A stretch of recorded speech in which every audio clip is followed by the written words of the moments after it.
비타민식회의 백과사전, 슬기로운 식생활의 길잡이 백남정 선생님 모시겠습니다. 선생님 안녕하세요. 네, 안녕하세요. 여기 최윤경 님이 남정 백남정 반겨주셔서 고맙습니다. 예, 그래요. 오늘 공정무역을 주제로 얘기해 주시겠다고 했는데요. 공정무역에 대해서 선생님이 이렇게 특별히 관심을 갖게 된 계기가 무엇이었을까요? 저는 그냥 뭐 국내에서 생산되는 것만 먹고 살아도 되지 않을까? 굳이? 네. 뭐 이렇게 이제 이렇게 생각을 하고 있었죠. 그리고 네. 이제 설탕 이런 것들은 꼭 필요하니까 생협에서 공정무역으로 판매하는 것, 이렇게 수입한 것들을 샀지만 네. 그렇게 깊이 관심을 갖지는 않았어요. 근데 작년에 이제 그 팔레스타인 그 농민 중에 네. 공정무역으로 그 올리브유를 판매하고 있는 농민 협동조합에서 이제 부천에 오게 됐고, 부천이 공정무역 도시거든요. 네. 그래서 부천에서 초대를 했고, 그분의 강연이 있어서, 그분도 뭐 농부님이시니까 또 외국은 어떤 농법이 있지? 뭐 이런 이제 농부님에 대한 관심 때문에 갔는데, 거기서 들은 내용이 너무 충격이었어요. 어떤 얘기였는데요? 이제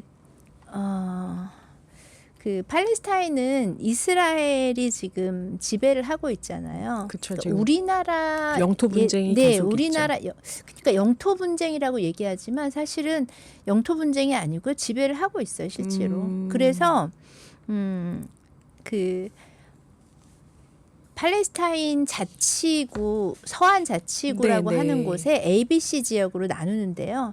A는 완전히 팔레스타인에서 이제 자치국을 만들고, 그 다음에 B는 경계 지역, C 지역은 이스라엘 사람들이 살아요. 네. 그런데 대부분 이 C 지역이 아주 넓고 뭐 기름지고 이런 거죠. 근데 팔레스타인 사람들은 대대로 그 땅에 살았던 사람들은 올리브가 자라기 너무 좋은 환경이고 아몬드도 자라기 좋은 환경이어서 그냥 그 집 주변에 그런 나무들을 심고 거기에서 수확한 것들을 가지고 살았던 거죠. 먹고 네. 살았는데 네.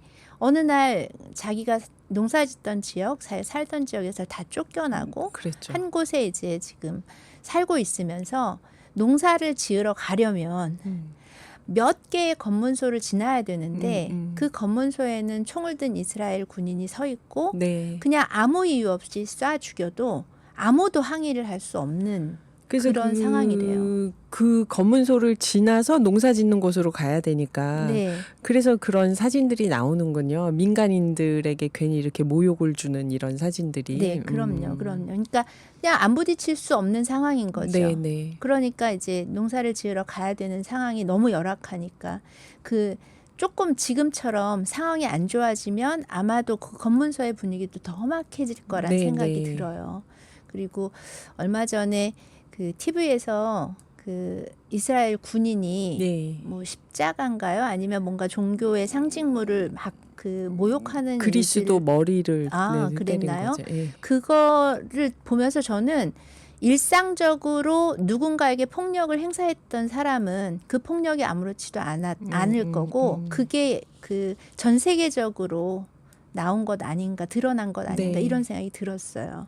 그래서 그 이야기를 들으면서 너무 마음이 아팠던 거죠. 그러면서 이제 저희한테 당부를 하셨어요. 사진 찍지 말아라. 여기 그리고 한국에 오신 그 팔레스타인 농민분이요. 그 얼굴이 알려지면 가서 어떤 일을 당할지 모르는 거죠. 그래서 자기 사진을 찍으면 안 되고 혹시 만약에 사진을 찍더라도 내가 그러니까 귀국을 다 하고 안전하게 들어갔다는 얘기가 들려지면 그거를 SNS에 하면 좋겠다. 그러니까 어떤 일을 하든지 간에 생명을 내놓고 일을 한다는 거는 네, 네. 너무 마음이 아픈 것 같아요. 그래서 그러게요. 그때 너무 충격이었고 그 이후에 이제 공정무역에 대해서 관심을 갖기 시작했죠. 그래요. 근데 오늘 가지고 오신 게 팔레스타인에서 그러면 생산한 올리브유인데 요걸 특별히 고르신 사연이 있을까요, 선생님? 그 지역은 이거를 팔지 못하면 살 수가 없어요. 아. 그렇게 목숨을 내놓고라도 시지역을 가서 농사를 짓는 지어야 이유는 되는. 그렇죠. 그래서 이분들의 목숨줄이에요. 그러니까 주로 이제 그 전에는 그래서 팔레스타인 산이라고 내지도 못하고 네. 이스라엘 산으로 다 팔렸대요. 올리브유가. 네. 거기서 나오는 농산물들이. 근데 이제 뭐 어떤 과정, 어떤 노력들을 통해서 이제 그나마 그 아몬드하고 그 올리브유는 팔레스타인으로 생산지로 해서 판매할 수 있고, 저는 올리브유 먹을 일이 사실 별로 없었거든요. 그러니까 사본 적이 별로 없는데 그 이후에는 약간 그 의도적으로 사서 나는 별로 안 먹으니까 이렇게 선물을 드리려고 하고 있죠. 제가 사실 이 시작하기 전에 선생님께 여쭤봤어요. 저도 팔레스타인 올리브유를 한 2번 사 먹은 적이 있는데, 선생님 저는 100% 올리브유만 먹거든요. 집에서 음식할 때 들기름, 참기름 아니면 올리브유. 그런데 제가 이탈리아나 스페인 올리브유 맛있는 거에 비해서 음식을 했을 때 풍미가 좀 덜한 것 같다 했더니 선생님께서 찾아보시고 팔레스타인 지역 올리브유가 폴리페놀이 더 많다. 몸에 좋은 거거든요. 폴리페놀이 항산화 성분이잖아요. 아하, 그렇구나 하고 알게 됐습니다. 이런 공정무역으로 올리브유를 샀을 때 그냥 올리브유를 사는 거하고 그러면은 팔레스타인 농민들한테 보장되는 가격이 있는 건가요, 선생님? 네, 다르죠. 그 공정무역이라는 게 그냥 단순히 조금 더 비싸게 판매하는 정도가 아니라요. 그 농민들이, 저희가 이제 앞에서도 그 농부님이 얘기하셨잖아요. 네. 그럼 이제 우리가 지금 소고기를 먹는 가격이 있잖아요. 그리고 농부님에게 우리 가격을 얘기해주면 농부님이 너무 허탈해 하시죠. 그러니까 보통 우리 소비자가 가격을 지불할 때는 그 안에 농부님에게 가야 되는 가격이 얼마 정도 돼야지 우리가 정당하다고 생각을 할까요? 뭐 이런 거예요. 네. 그런데 그거를 알고 보면 커피는 채 10%도 안 되고 네. 5%도 안 되고 이런 커피들이 너무나 많고, 그러니 우리가 어차피 먹어야 될 거라면 공정무역을 통해서 가지고 오면 최소한 공정무역은 50% 정도는 농민들에게 생산자에게 돌아가게, 간다. 네, 생산자에게 가고, 또 하나는 거기에는 단순히 그냥 생산자에게 직접 그 지불하는 것뿐만 아니라 네. 보통은 개인에게 지불하진 않습니다. 협동조합을 만들어서 네. 협동조합에서 공동체를 통해서 일을 하도록 하고요. 또 하나는 그 공동체를 통해서 프리미엄이라고 하는 그 가격을 지불하는데, 그 가격은 그 지역의 그 생활 환경을 개선하고 또는 어떻게 하면 조금 더 좋은 농사를 지을 수 있을까 공부하게 하고, 그다음에 그들의 어려움이 무엇인지를 해결할 수 있는 기반을 구축해주고, 이런 돈들이 그 안에 포함되어 있어요. 네. 어떻게 보면 그 협동조합 공동체를 지원하는, 지속 가능하도록 네, 돕는 맞습니다. 네, 비용이 네. 포함되어 있는 거네요. 네. 그런데 이런 공정무역은 언제 어떻게 시작이 된 걸까요? 세계에서? 1980년대 뭐 요럴 때 네. 그 생각보다 오래 안 최근이죠. 됐어요. 네, 예. 오래 안 됐어요. 그러니까 그 전에는 어떻게 그 지원을 했냐 하면 시민단체의 몇몇 곳들이 그 생산자들이 잘 생산한 것들을 이제 조금 더 뭔가를 보장하는 네. 그런 시스템을 통해서 판매를 했는데, 그게 지금의 우리나라의 생협처럼 접근성이 너무 떨어지고 몇몇 사람들이 이용하는 그런 그 상점들을 통해서 판매가 되었어요. 네, 네. 그런데 이제 멕시코의 그 한 신부님께서 유럽에 이제 그런 일들을 하는 사람에게 그렇게 해서는 이 사람들의 삶이 개선될 수 없다. 그러니 일반 마트에서도 우리의 제품을 살 수 있도록 그 어떻게든 방법을 만들어 보자 해서, 이분이 이제 네덜란드 사람인데, 네. 그래서 네덜란드에 처음으로 공정무역으로 생산된 커피가 일반 매장에 진열이 되기 시작했고요. 아하. 그것을 계기로 공정무역이 굉장히 많이 확대가 됐어요. 그래서 이제 그전에도 있었지만 그전엔 공정무역이라는 단어는 쓰지 않았고, 네. 뭐 착한 소비 뭐 여러 가지로 썼는데, 그 일을 했던 분이 신부님이셨습니다. 네. 그 희망을 키우는 착한 소비라는 책을 보면 아주 간단하게 나오는데 네. 그 1960년대에 멕시코에서 이제 가난한 산악 지역에 사는 농민들이 커피를 재배를 합니다. 그럼 산악 지역이니까 교통이 엄청 불편하잖아요. 네네. 그럼 커피 수확기가 되면 이제 중간 상인들의 고용을 받은 구매자들이 트럭을 막 찾아와요. 끌고 와요. 근데 그냥 오는 게 아니고 거기서 필요한 생필품, 시멘트, 뭐 후추 이런 것들을 가지고 와서 커피를 그냥 바꿔가는 거죠. 물물교환처럼. 그러면서 커피가 너무 형편없어서 비싼 값을 줄 수 없다. 이러고서 네, 가져가고 그리고 나면 이제 이 농부님 그리고 커피는 또 1년 내내 생산하는 건 아니에요. 아니니까. 그러니까는 계속 빚을 지고 빚의 굴레에서 벗어나지 못하고 이제 그런 것들을 보면서 이 신부님이 그러면 도대체 뭐가 문제지? 하고 이제 얘기를 하다 보니 너무 싼 가격에 가져가는 게 문제다. 네. 그래서 그러면 당신들이 생산하는데 얼마가 들어요? 그리고 그거를 가지고 생활을 하려면 도대체 얼마가 보장이 되어야 됩니까? 이런 것들을 조사하기 시작했어요. 공정무역 네. 가격은 그냥 무작정 정해지는 건 아니고요. 그분들이 얼마나 그 삶을 지속하려면 빚지지 않고 지속하려면 어느 정도의 가격을 우리가 지불해야 되는지의 정당성을 찾는 거죠. 그리고서 이제 시작을 했어요. 네. 그리고 나서 제일 첫 번째로 한 게 트럭을 구입을 해서 직접 항구에 커피를 가서 판매를 한 거죠. 그랬더니 이 커피가 너무너무 질 좋은 커피였고 훌륭한 커피였어요. 네, 알고 보니까. 그다음에 가격은 4배나 더 저렴해지고. 비싼 농부 비싼 입장에서. 비싼 네. 가격으로 팔 수가 있었던 거죠. 그래요. 우리 이 공정무역 얘기 흥미로운데요. 3부에서 계속 이어가 보겠습니다. 백남정 선생님입니다. 오늘의 기후 청취자분들에게 슬기로운 식생활의 길잡이가 되어주시는 백남정 선생님과 오늘은 공정무역에 관한 이야기 하고 있습니다. 일단 퀴즈 정답 맞춰볼게요. 퀴즈.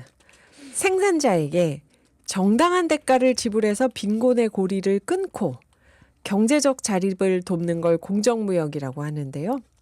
이 공정무역은 지구를 살리는 친환경 생산 방식과 엄격한 윤리적 거래 기준을 지키는 것으로도 유명합니다.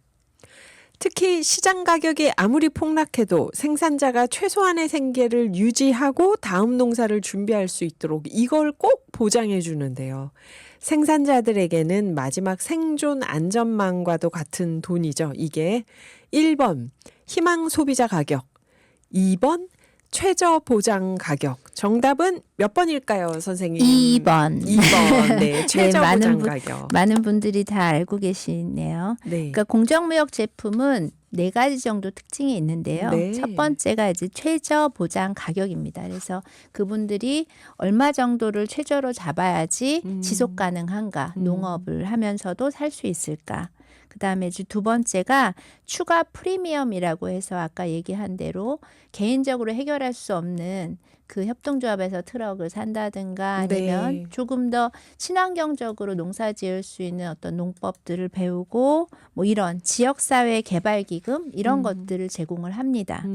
그리고 아동노동을 금지하고요. 네. 그다음에 또 그 인증 자체가 친환경 농업을 권장합니다. 친환경만 받는 건 아니지만 그래도 처음에 받기 시작하면서 프리미엄이 제공되잖아요. 그러면 그 프리미엄을 통해서 친환경으로 나아갈 수 있도록 계속 관리를 합니다. 그래서 결과적으로는 나중에 친환경으로 농사를 짓게 되는 거죠. 아, 그게 그러면 실제 농사 짓는 분들도 나름 지켜야 될 기준들이 많이 있는 거네요. 아, 이게. 그럼요. 그러면서 최저 보장을 네. 해드리는. 개인이 하는 게 아니고 협동조합에서 하기 때문에 네. 협동조합에서 그런 것들을 잘 관리합니다. 그럼 팔레스타인 농민들이 올리브 농사 짓는 것도 팔레스타인 농민들의 협동조합에서 하고 있는 건가요? 네. 개인적인 것, 개인은 하기가 좀 어렵죠. 이렇게 왜냐하면 하기가. 개인은 지역의 개발, 지역의 어떤 그 어려움들을 해결하기에는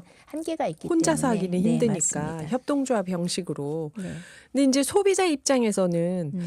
공정무역 제품 하나 산다고 이게 뭐 그렇게 큰 변화를 줄까 하는 망설임, 의구심이 있을 수 있는데요. 네. 그래서 우리는 저는 이제 늘 내가 무엇을 먹느냐가 음, 농업 행위이다 이런 네, 네. 얘기를 하는데 공정무역은 착한 소비라고 우리가 이야기를 하거든요. 네. 조금 더 이제 경제적인 것들을 지불하니까. 근데 사실은 착한 소비에 방점이 있는 것이 아니고 구조를 바꾸는 소비입니다. 구조를 바꾸는 소비다. 그렇죠. 그래서 노동을 한 분들이 정당한 대우를 받을 수 있는 것. 네. 그래서 안정적인 소득을 확보하고 아까 얘기한 프리미엄을 통해서 지역 공동체를 안정적으로 발전시키고 중간 상인에게 의지를 하면 이분들이 아까 커피처럼 이거 너무 형편없네 이렇게 얘기를 해도 그거를 알 수가 없는 거죠. 그렇죠. 우리가 잘못한 줄 알고 그냥 적게 네, 받게 맞아요. 되죠. 그러니까는 소비자와 생산자를 이어주는 것이 공정무역이다. 그리고 그분들이 잘 살 수 있는 구조를 만드는 것이다라고 생각하는 공정무역이다. 편입니다. 네. 그래서 얘기 나온 김에 아까 2부에서 희망을 키우는 착한 소비 이게 보면 1960년대 멕시코 산악 지역에서 커피 재배하다가 네. 이거를 트럭 싣고 와가지고 헐값에 쳐서 가져가 버리고 하니까 농민들은 계속 빚을 지고 네. 이런 걸 어떤 신부님이라고 하셨나요? 그분이 네. 그분이 프란스 판 데어 호프 신부님. 네덜란드 네덜란드 신부님이 분이시죠. 이걸 직접 트럭에 싣고 항구에 나가서 팔아보니까 농민들이 4배 수익을 올릴 수 있었고 커피도 네. 굉장히 좋은 커피였다 알고 네, 보니까 그러면 거기서부터 공정무역이 어떻게 전개가 된 걸까요? 근데 이게 이제 1980년대 초반의 일인데요. 예. 그리고 나면은 어떤 일이 일어날지 우리 상상이 되지 않으십니까? 아. 그거를 중간에서 그 노동에 대한 대가를 가져갔던 사람들이 가만히 있지 않죠. 반발이 있겠죠. 네, 그래서 첫 번째로는 트럭의 타이어를 펑크내서 막 오갈 데도 없이 오도 가도 못한 상황을 만든다든가 이렇게 네. 어려움을 주는데 사실 아무리 그래도 농민들 입장에서는 그렇게 할 수밖에 없잖아요. 공정무역은 사실 우리에게는 소비자에게는 선택이지만 그분들에게는 생존이에요. 그러니 이제 어쩔 수 없는 상황에서 뭐 어려움이 있더라도 계속 그런 방식들을 중간 상인들에게 물건을 팔지 않고 이런 일들을 계속 했는데 어느 날은 회의 마치고 신부님은 이제 집이 가까우셔서 집으로 돌아가시고 그분들 중에 산악이니까 먼 사람들도 많아요. 그러니까 네. 우리 옛날에 왜 두레를 형성한 것처럼 모내기 같이 했던 것처럼 네. 그분들도 이제 커피를 딸 때 되면은 커피가 서로 금방 같이 있거든요. 그리고 그게 산악 지역이기 때문에 네. 아래 지역에서 천천히 올라가요. 아하. 그러면 이제 오늘은 맨 아래 지역에 있는 농장에서 따고 다음 날은 그보다 조금 높은 데서 익으면 또 따고 이런 식으로 해서 같이 공동으로 이제 숙식을 해결하기도 하는데 저녁에 누군가가 와서 막 사람들을 한 절반 정도 함께 자고 있는 사람들 절반 정도에게 총을 쏴서 죽이기도 하고 그러니까 그런 어려운 일들을 계속 당함에도 불구하고 이제 신부님을 주축으로 해서 많은 사람들이 외부에서 그런 일들이 일어나지 못할. 근데 결국은 범인이 누군지도 못 잡았어요. 그게 칠레가 그때 아옌데 정권 끝나고 군사 독재 정권 들어오고 하면서 거기서 막 더 그렇게 폭력적으로 물론 그런 것도 갔던 있지만 건가요? 여기는 여기는 멕시코. 멕시코. 네, 멕시코고 이미 기득권들은 모든 것들을 다 갖고 있어요. 예. 그래서 절대로 그걸 놓지 않으려고 하는 거죠. 그래서 멕시코에서. 그 중간 상인들이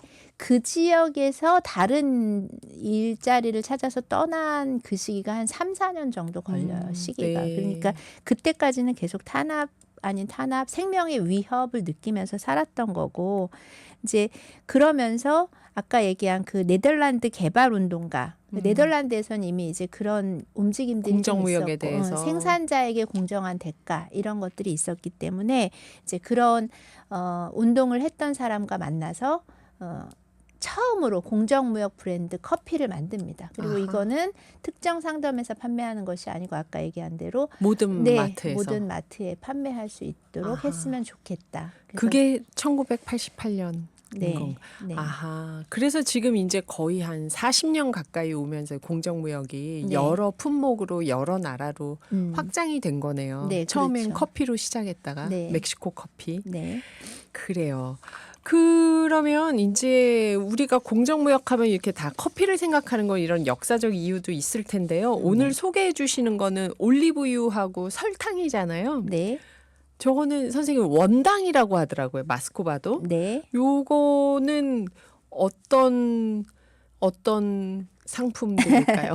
일단은 그 제가 나는 농민운동 하는 사람이라 수입품에 대해서 공정무역까지 내가 막 공부를 하고 알려야 우리나라 돼? 이런 우리나라 농산물 네, 먹으면 네, 네. 되지. 그렇죠. 이제 예. 뭐 단 거 먹고 싶으면 조청 먹으면 되지. 음. 그랬던 사람이잖아요. 아, 근데 선생님이. 네, 제가 예. 그랬습니다. 그래서 네. 저는 공정무역에 대해서는 관심이 있긴 했지만 네. 막 알리지는 않았어요. 근데 하다 보니 알게 된 거죠. 공정무역 그 품목, 우리나라에 수입되는 공정무역 품목을 정할 때 네.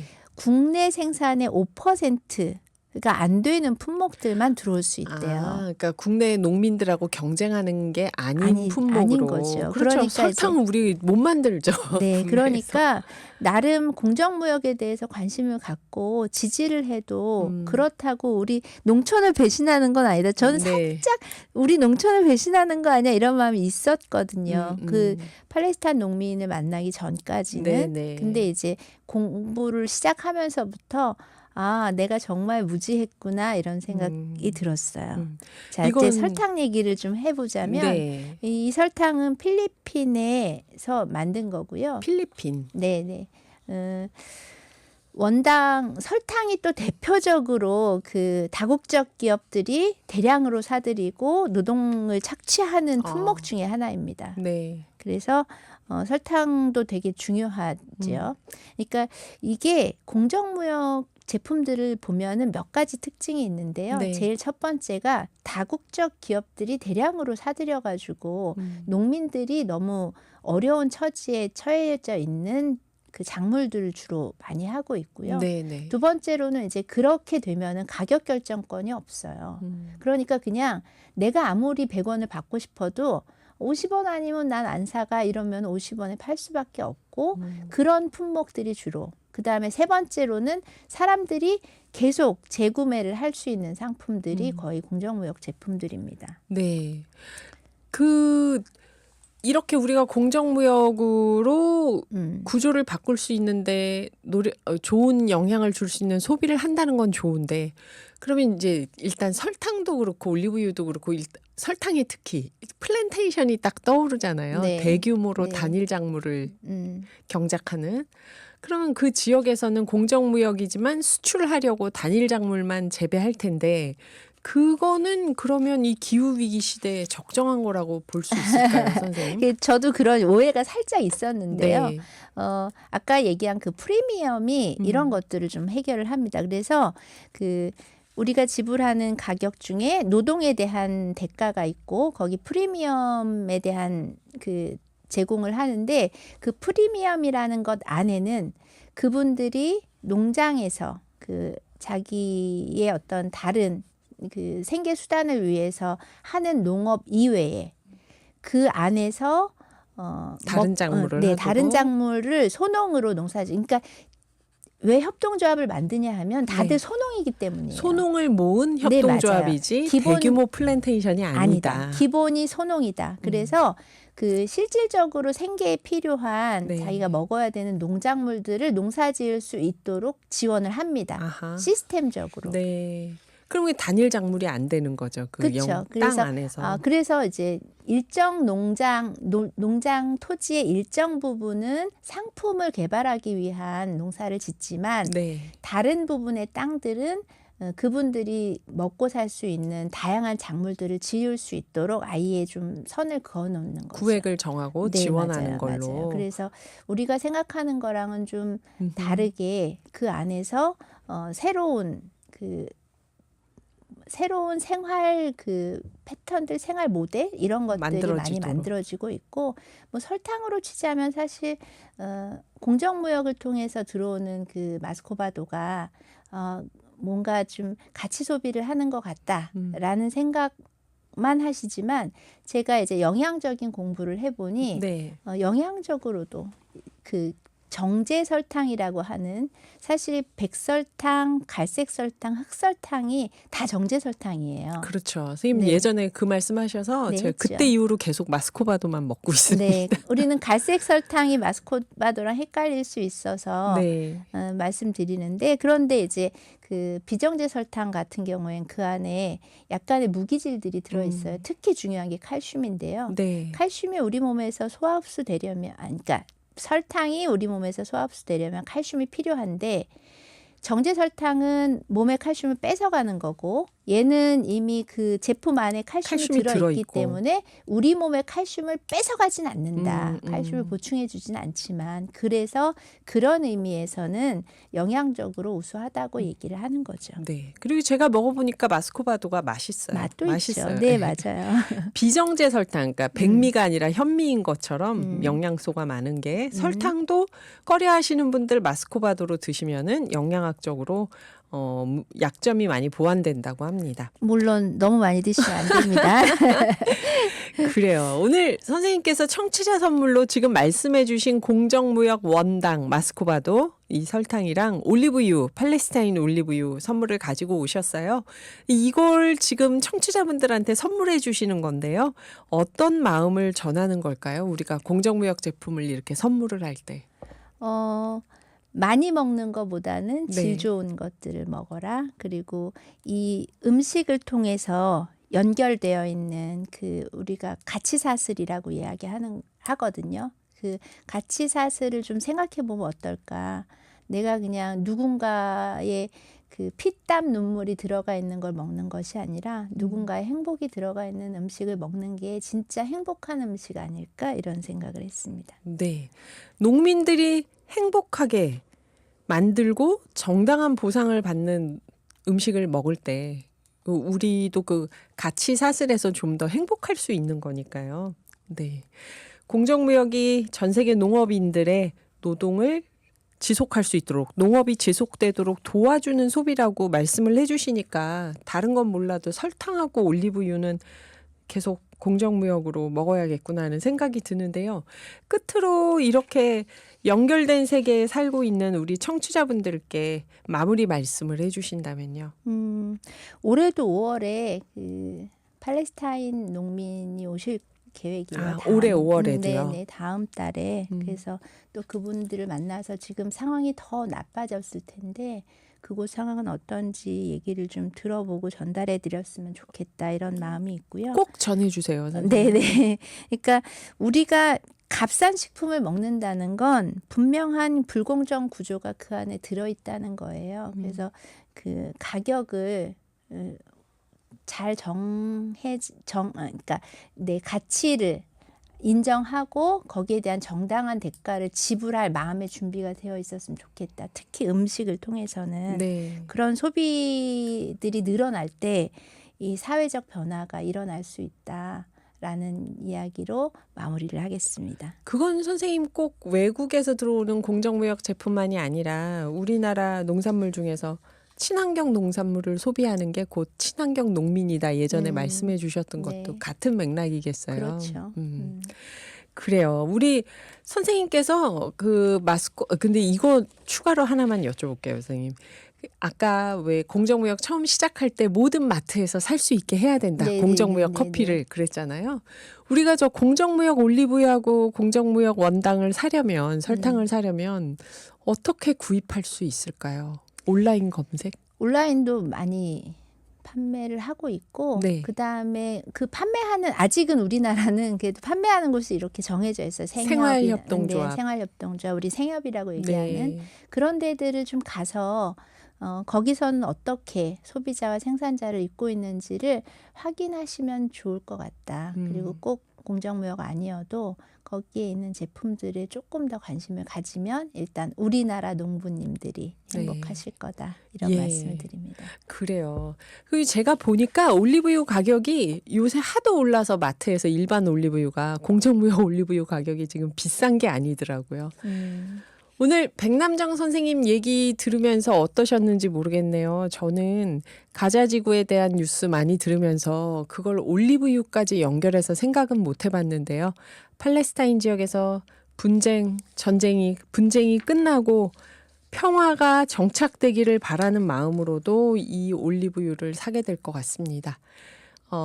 지구 반대편의 누군가를 가장 확실하게 응원하는 방법. 그렇죠. 그분들의 생존을 응원하는 정도가 아니고 네. 뭐라고 해야 되나 기원해야 되나 뭐 아무튼 되게 마음이 아픈 맞아요. 이게 지금 제품입니다. 응원이라고 제가 중립적인 말을 썼지만 지금 네. 상황이 그 정도 상황이 아니죠. 네. 네. 오늘 귀한 이야기 나눠주신 백남정 선생님 감사합니다. 아, 네. 다음에 또 뵙겠습니다. 네, 선생님 우시려고 해요. 말씀해 네, 주시면서. 마음이 너무 아파요. 다음 달에 팔레스타인 농민 이야기 저희가 귀담아 듣겠습니다.